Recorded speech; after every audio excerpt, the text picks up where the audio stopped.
Bom dia, hoje é segunda-feira, dia 9 de novembro. Hoje nós temos aulas de português e matemática. Eu espero que vocês tenham descansado bastante no final de semana, prontos para mais uma semana. E eu estou aqui com vocês, lembrando de mandar as atividades, né? E mandar qualquer dúvida no privado para a prof, tá? Vamos pegar a apostila e vamos lá para a nossa aula. Nossa primeira aula de língua portuguesa, então pegue o livro 2 de língua portuguesa na página 72. O que eu aprendi? Nessa unidade você aprendeu que as palavras podem ser utilizadas em sentido denotativo, como no dicionário, ou conotativo, quando é no sentido figurado. Que as letras que são acentuadas paroxítonas terminadas em IE, IS, L, R, ão, IS, ans. A letra X e CH são facilmente confundidas por representarem o mesmo som. Observar as regularidades e as famílias das palavras ajuda a evitar as trocas. Você também viu sobre a literatura de cordel. O cordel é um poema popular típico do Nordeste, divulgado por meio de folhetos, que pode ou não conter na capa uma xilogravura. A principal modalidade do cordel é a sextilha, ou seja, estrofes de 6 versos, em que o segundo verso rima com o quarto e com o sexto verso. Então, isso foi o que nós aprendemos agora na nossa aula de língua portuguesa nesse capítulo. E agora nós vamos fazer mais umas atividades para podermos entender melhor, né? Então, nós temos aqui o repente, cordel, xilogravura. É tudo a mesma coisa? São artes típicas do Nordeste brasileiro, muito populares, mas nem por isso fáceis de se fazer. O repente é uma arte musical.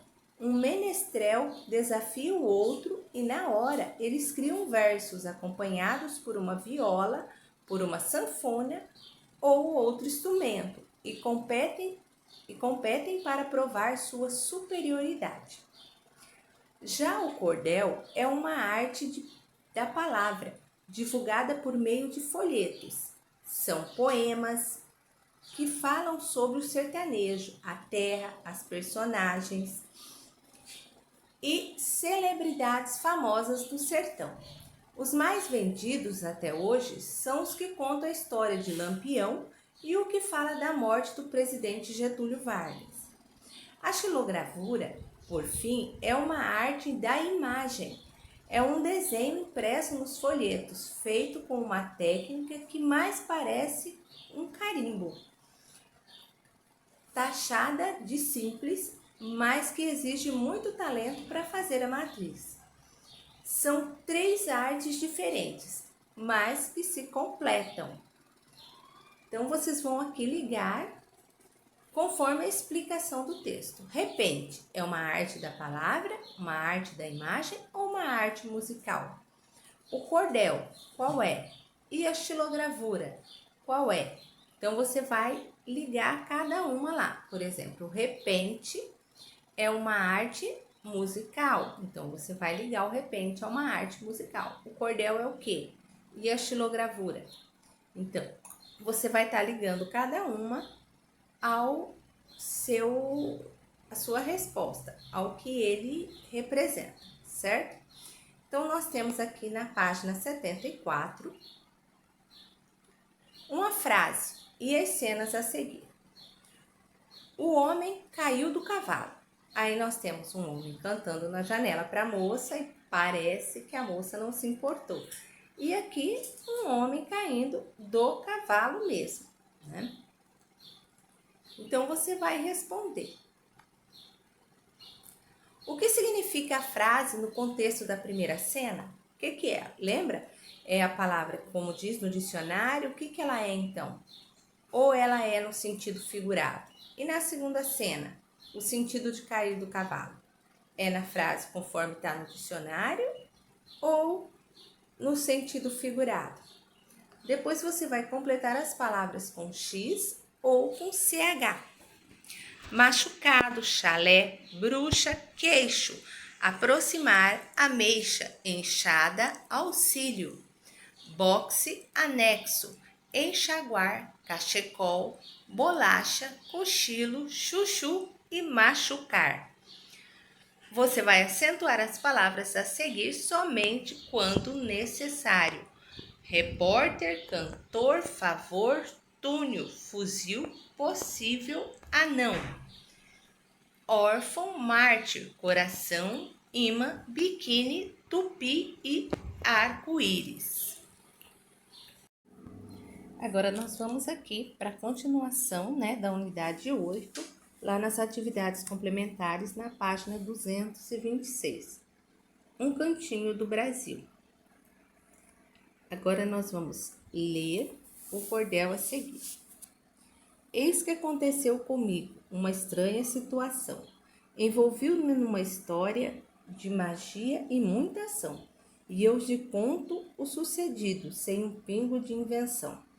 Como todos sabem, eu sou poeta e menestrel, criador de personagens e romances de cordel, que se transformam em livros bem impressos no papel. Só que tenho uma mania, um capricho, por que não? Só consigo fazer versos com beleza e perfeição. Se antes toco minha rabeca, para buscar inspiração. É uma rabequinha antiga que se chama Viridiana, construída com capricho em madeira de imburana. Tem um som fanhoso e rouco, mas garanto que é bacana. Pois não é que certo dia fiquei pasmo e surpreendido, Viridiana, minha rabeca, meu instrumento querido, não estava em meu estojo, tinha desaparecido. Procurei-a sem sucesso, onde estava a danada, e sem ela a me inspirar, eu me vi numa enrascada, pois queria escrever versos, mas não produzia nada. Então, esses são os verbos de Fábio Sombra, Flávio Moraes, No Reino que Vai Não Vem, Uma Viagem ao Mundo do Cordel, São Paulo, Cipiani, 2013, página 4 e 9. Então, agora nós vamos fazer as atividades da página 227. Então, nós vimos no texto as palavras menestrel, que é um músico e um poeta ambulante, rabeca, que é um instrumento musical, uma espécie de violino popular, tem 3 a 4 cordas de tripa e necessita de um arco para ser tocado. Imburana é uma árvore nativa da Caatinga. Pasmo, ficou surpreso, espantado. O cordel normalmente apresenta rimas. Que versos rimas em cada estrofe do cordel? Lembra lá? No primeiro, segundo, terceiro, quarto, quinto ou sexto? Quais são eles que rimam? Porque o eu poético precisava de uma rabeca? O que aconteceu com ela? Por que ele precisava tocar a rabeca? E o que aconteceu com essa rabeca? Ela continuou lá? Para você, como seria um som fanhoso e rouco? O que você acha? Como você imagina esse som? A 4, você vai pesquisar no dicionário a diferença entre taxar com X e taxar com CH. Agora nós vamos continuar as atividades na página 228. Você vai ler as palavras e observar e pintar a sílaba tônica em cada uma delas. Lápis, repórter, tênis, ágil, açúcar, túnel, móvel, fácil, amável, mártir, néctar e órgão. Todas essas palavras são o quê? Aí você vai preencher as tabelas a seguir de acordo com o grupo que justifica a acentuação de cada palavra. Então, você vai colocar aqui is, as terminadas em L, terminadas em R e terminada em ão, ans, ans. Então, essa foi a nossa aula de português de hoje. Agora, vamos à nossa aula de matemática. Então, peguem o livro de matemática na página 34. Matemática 34. Expressões numéricas. Em alguns casos, é preciso utilizar mais de uma operação matemática para resolver situações e problemas. Nesses casos, utilizamos as expressões numéricas. Uma expressão numérica é um conjunto de operações. Para resolver uma expressão numérica corretamente, é necessário obedecer a algumas regras. Para entender como essas expressões funcionam, leiam as situações e problemas apresentadas a seguir. Situação 1. Uma cidade tinha 6 assistentes sociais trabalhando na prefeitura. Desse total, 28 saíram para trabalhar em outro lugar. Então, a prefeitura contratou mais 68. Quantos assistentes sociais ficaram trabalhando na prefeitura? Então, você vai representar os cálculos que devem ser feitos e resolver essa situação-problema com uma expressão numérica. São 100 assistentes sociais, menos as 28 que saíram, mais as 68 que foram contratadas. Então, 100 menos 28 mais 68. Então, observe que cada parte dessa expressão numérica representa a quantidade de assistentes sociais que trabalham na prefeitura, 100. A quantidade de assistentes sociais que foram trabalhar em outro lugar, 28. E a quantidade de assistente social que a prefeitura contratou, 68. Então, note que nessa expressão, o sinal de menos aparece antes da quantidade de profissionais que saíram da prefeitura e o sinal de mais aparece antes da quantidade de profissionais que foram contratados pela prefeitura. Agora veja as regras que devemos seguir para encontrar o valor numérico dessa expressão numérica. Quando uma expressão numérica tem apenas as expressões de adição e subtração, devemos efetuar as operações na ordem em que ela aparece, ou seja, da esquerda para a direita. Então, nós vamos primeiro pegar o 100 menos 28. Efetuando as operações numéricas na ordem, temos 100 menos 28, que vai dar 72, mais 68, que é igual a 140. Complete a frase a seguir. Ficaram trabalhando nessa prefeitura quantos assistentes sociais? Depois nós temos a situação do 2. Por conta da chuva, uma enchente atingiu 4 bairros de uma cidade. Então, nós temos aqui, né, a foto. No dia seguinte, choveu novamente e outra enchente atingiu outros bairros dessa mesma cidade. A quantidade de bairros atingidos no segundo dia correspondem ao dobro do dia anterior. No total, quantos bairros foram atingidos nos 2 dias?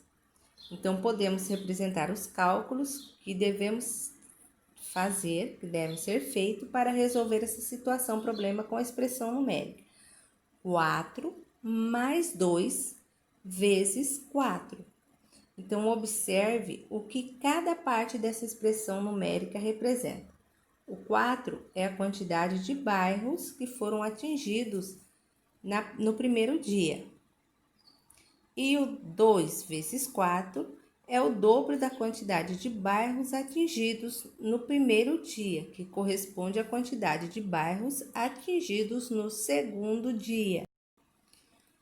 Então, note que dessa expressão a multiplicação está sendo usada para indicar o dobro da quantidade de bairros atingidos no primeiro dia pela enchente.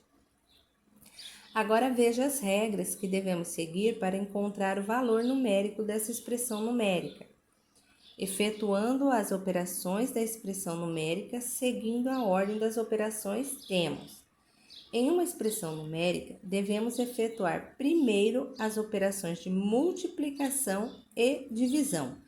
Em seguida, efetuamos as operações de adição e subtração, na ordem que aparece, ou seja, da esquerda para a direita. Então, nós temos aqui, primeiro, eu vou pegar 4 mais, primeiro 2 vezes 8, 2 vezes 4, que será 8. Então, é igual a 4 mais 8, que é igual a 12. Então, no total, foram atingidos 12 bairros nesse segundo dia. Agora, nós vamos fazer umas atividades no livro de exercícios complementares. Então, você vai pegar o livro de exercícios complementares na página 16. E nós vamos lá. Mônica comprou 15 pirulitos para dividir igualmente entre ela e seus 2 irmãos. Quantos pirulitos cada um vai receber? Então, eu vou estar fazendo a conta e colocando a resposta. Todo ano, a escola de João promove uma Olimpíada de Matemática com a participação dos alunos. Ele está no 4º ano do ensino fundamental e, para conquistar a medalha de ouro nessa Olimpíada, precisa passar por 4 etapas e obter a maior soma de pontos entre todos os participantes. Para cada resposta correta, João ganha 3 pontos e para cada resposta incorreta, ele perde 1 ponto. Nessa primeira etapa, verifique se as respostas de João estão corretas. Para isso, calcule sua pontuação parcial e faça a correção, se necessária, no quadro a seguir. Então, nós temos aqui o quadro, com a conquista de João. As questões, você vai a adição de 75 mais 37. A resposta de João foi 112. Tá certo ou tá errado? Se tiver certa, você vai deixar. Se tiver errada, você vai colocar a resposta correta no quadrinho à frente. Aí você vai subtrair 54 do resultado anterior. Deu 58? Se deu 58, tudo bem. Se não, você vai pôr a correção. Vai multiplicar o resultado anterior por 14. Deu 812? Se deu, tudo bem. Se não, o resultado correto. Vai dividir o resultado anterior por 4. Deu 206? Se não, vai colocar a resposta correta. E qual que é a pontuação final? Lembrando que para cada resposta correta, ele ganha 3 pontos, mas se ele erra uma, ele perde 1 ponto. B. Observe no quadro a seguir a pontuação final dos 5 primeiros colocados nas Olimpíadas de Matemática. Então, a Daniela fez 48 pontos, Fernando 44, João 40, Larissa 46 e Júlia 32. Qual a pontuação e a colocação de João na competição? Então, você vai responder quantos pontos ele fez e em que lugar ele ficou. Lembrando que a tabela não está em ordem. 23. Lourdes quer representar seus 4 netos. Quer presentear seus 4 netos e resolveu dividir igualmente a quantia de R$ 1.680 entre eles. Qual a quantia que cada neto vai receber? Então, são 1.680 dividido pelos 4 netos de Lourdes. Você vai fazer e vai colocar a resposta. Vanessa convidou 24 pessoas para sua festa de aniversário e comprou 168 doces para entregar aos convidados como lembrança. Quantos doces cada convidado vai receber? Então, se são 168 doces para 24 pessoas, como que eu vou dividir? Em uma biblioteca há 5.320 livros que serão distribuídos em 5 prateleiras. Cada prateleira receberá a mesma quantidade de livros. Quantos livros haverá em cada prateleira? Em um acampamento de férias, 312 crianças foram divididas igualmente em 3 grupos. Quantas crianças ficou cada grupo? Não se esqueça que você tem que colocar, fazer a conta e colocar a resposta. Em cada grupo ficou tantas crianças. 27. A carga máxima do elevador do prédio onde Carlos mora é de 600 quilos, com um máximo de 8 pessoas. Qual a medida média de massa para cada pessoa? Quanto cada pessoa tem que pesar? 28. Uma fábrica de leite produziu em um dia 500 garrafas de 1 litro de leite cada uma. Nesse dia foram vendidas 334 garrafas. As demais foram divididas igualmente entre os dois compradores, Jonas e Luísa. Quantos litros de leite cada um comprou? Diariamente, um ônibus percorre uma distância de 84 quilômetros e faz 3 paradas, até chegar ao seu destino final. A distância entre o local de partida e a segunda parada do ônibus é 52 quilômetros. Já a terceira parada fica na metade do restante do caminho. Qual a distância entre o local de partida e a terceira parada? Então, essa foi a nossa aula de matemática de hoje. Se você não entendeu, nós temos nossa aula online agorinha, né? E a prof também está aqui disponível para estar respondendo as dificuldades, respondendo o questionamento de qualquer um, tá? Então, aguardo vocês, ou no privado, ou mandando as atividades, ou na nossa aula online. Um beijo, até amanhã.